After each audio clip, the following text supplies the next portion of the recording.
Mötley Crüe are a heavy metal / hard rock band who were formed in 1981 in Hollywood, California. And apart from a couple of breaks, they're still going with a lineup that was shortly after their original lineup. They're known for being bad boys with bad behavior, wrecking hotel rooms, a hedonistic lifestyle, getting into fights. They have had public feuds with other rock bands, including Metallica and Guns N' Roses. And they're also known for dressing up in their androgynous costumes and were leading exponents of the hair metal idea. They have released 9 studio albums. Hi, my name's Dan. So this is the second album by Mötley Crüe, and it's my first encounter with this album. I suspect I've heard Mötley Crüe tracks now and then, but I've never really paid a huge amount of attention to them as a band.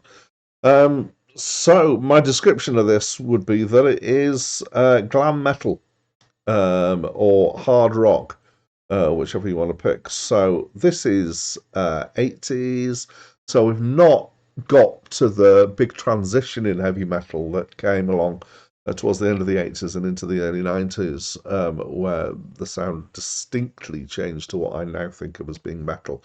And a lot of things that I would previously, before then, have labelled as metal, been relabelled in my head and by other people as hard rock. So, for example, AC/DC, I would have said in the 70s and the early 80s, I would have called them a heavy metal band, but now I would call them a hard rock band.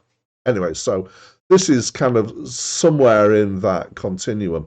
And I've mentioned AC/DC, so it's guitar-based rock. It's got certain similarities to AC/DC in terms of guitar sounds at times. The one other band that came to mind quite often was Def Leppard, but compared to those two, I felt like this was a little less distinctive and a little more generic. So there are a couple of interesting tracks in here. So the opening track is an atmospheric noise build-up kind of track, which it's not totally unusual in rock and metal and things like that, but it's quite nice. The track "God Bless the Children of the Beast" features mostly, it's quite a short track, and it mostly features harmonized electric guitars, which has got quite a nice sound to it. But most of the rest of it is this kind of bombastic glam metal rock stuff. There's the cartridge controversy a little bit with this, partly using the name Shout at the Devil, but also from having a pentagram on the cover. Early 80s, it was still, this sort of thing was a little bit shocking. And I think that they were out to provide at least a small amount of shock here. The songs are about rock stuff. There's a fairly kind of glam metal approach to women, Looks That Kill, 10 Seconds of Love. They're more kind of based on some kind of almost adolescent fantasy of women, I would say. There's Knock 'Em Dead Kid, which is about a fight that one of their members had with a gang of bikers who then turned out to be policemen and arrested him. There's Helter Skelter, which is a cover of a Beatles track. And I think I would say that it's kind of thematically, it's not particularly special. Musically, I probably would have been taken with this musically more, because I do like rock, if I didn't just know so much stuff that has a little bit of an edge over this.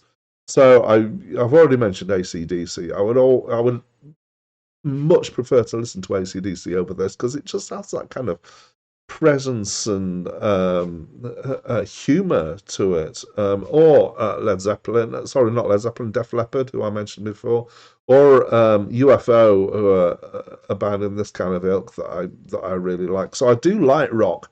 I just like it with a little bit more kind of distinctiveness and inventiveness. So I'm afraid it didn't score that well with me, despite it being rock, which is one of my things. It just felt a little bit flat for me. So that's what I think. Please let me know what you think, particularly if you're going to disagree with me and you think that this is the best thing since whatever. Everybody says sliced bread, but yeah. Yes. So please talk to me. Leave the comments. that's it from me for now.